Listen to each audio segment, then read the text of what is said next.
thanks for inviting me out here. We are standing underneath Foothill's largest photovoltaic array. We're looking at roughly half a megawatt. That's 500,000 kW, 500,000 watts in this lot. And on the other side together, it's a megawatt, which is a nice amount of energy. These solar panels were installed and commissioned in 2011. So they've been here a dozen years and have produced about 1.5 million kilowatt hours of energy, which is a significant amount. It's about 25% of our total energy used here at Foothill College, just from this lot. And in terms of power, when we don't have a lot of people on campus and in winter when it's a little cooler, these will generate all the power that we use. We have plans down the road. We have inverters on each side of the parking lot, and we plan to bring in some charge point electric vehicle chargers here. Solar energy is a very important component of the energy that we generate for two reasons. One is obvious, it's carbon free. The other is not so obvious, it's local. And so we're creating power behind our meter, and we use this. That means we don't have to import power from the power grid. Solar power is probably one of the most affordable types of energy that you can buy today.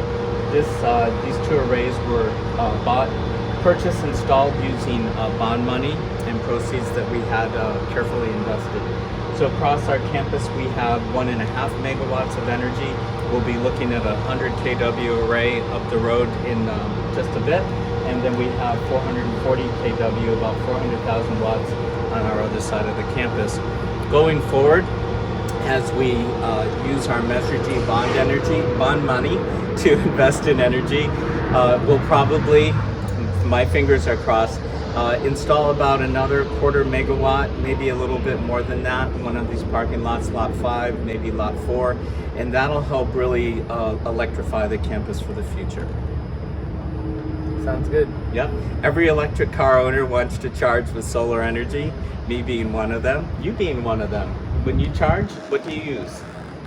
Usually I just go to the Tesla supercharger. Oh, yeah, that's a lot of energy, and that energy tends to be drawn from, since it's what we call the marginal generator, a lot of that can come from natural gas at the last minute. What we're trying to do is use and store solar energy so that when you charge, it's coming from a low emission.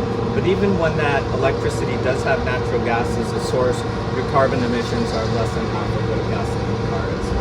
So congratulations on that. Well, here we are. We're at the top of the hill at Foothill at our athletics complex, and behind us is solar. This is our first solar array.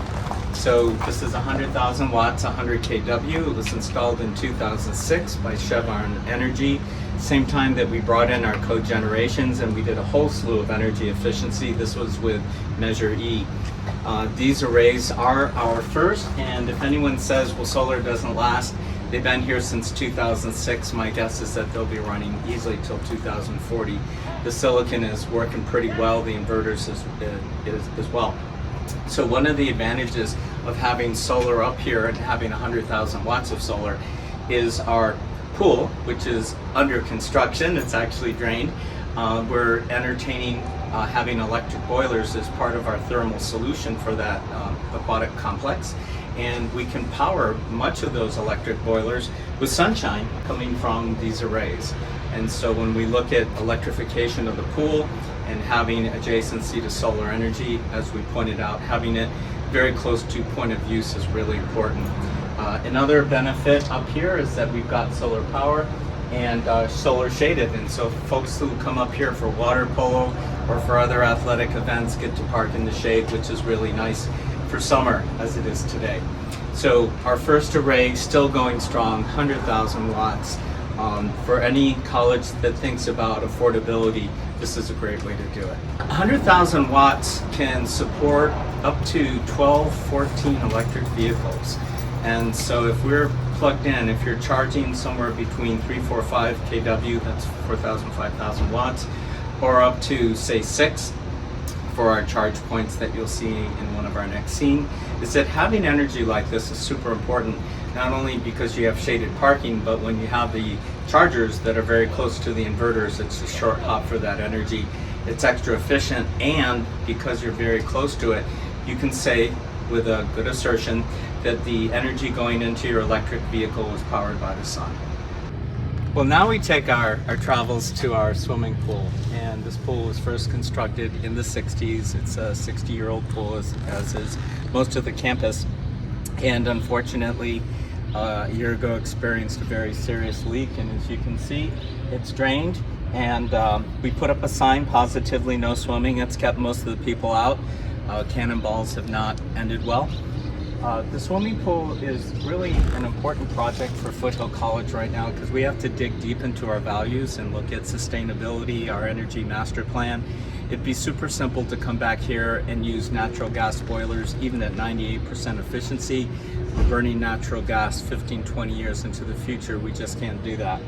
So we're looking at digging this up, tearing it out, putting in a new pool, and then putting in a new energy infrastructure, which I believe is in the back end of that building, that will comprise hopefully a gas electric hybrid system where we're using mostly electricity to keep the pool warm, a pool cover, and a natural gas boiler only when needed for boost. That'll keep our emissions down. Foothill De Anza colleges together, if we look at pre-pandemic 2016, the amount of natural gas we used then, 1 million therms per year combined. Today we're at 600,000, so we've dropped 40%. We have ways that we're showing with plans to replace this with a low carbon solution. That's our hope.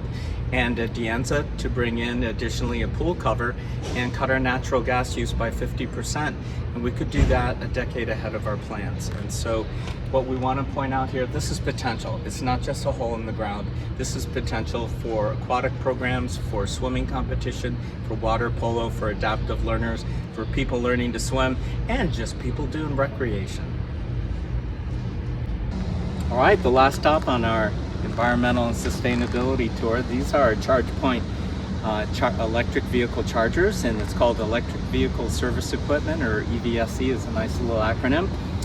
What we're looking at here is there are about 8 chargers and a total of, I believe it's 10 or 11 ports. Now I want to give a big shout out to Brett Watson and company who dug deep into some Measure C money, came in, fixed this parking lot 5, which was a disaster, lot 6, which had our portable village in it. Everyone remembers that. And now we have electric vehicle chargers. We have an electrical conduit in the ground.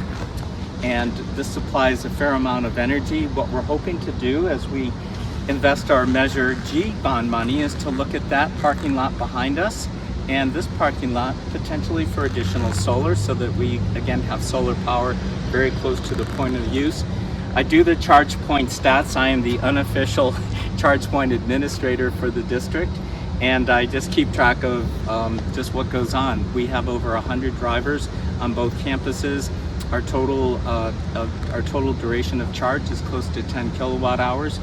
We'll get typically, like this nice 2019 Chevy Bolt right here, about 4 miles to a kilowatt hour.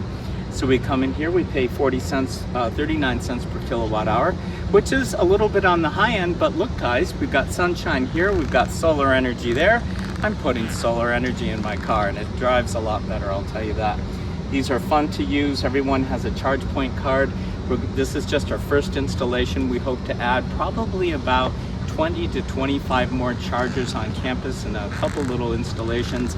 Lot 4, we've got conduit in the ground, and by our solar inverters. So if you have an electric vehicle car, please don't come take my spot. But we want to let you know that you can come here, charge in the morning, charge in the middle of the day or the evening. Please move your car when you're done. But hey, this is a great way to get to and from campus with a minimal carbon footprint.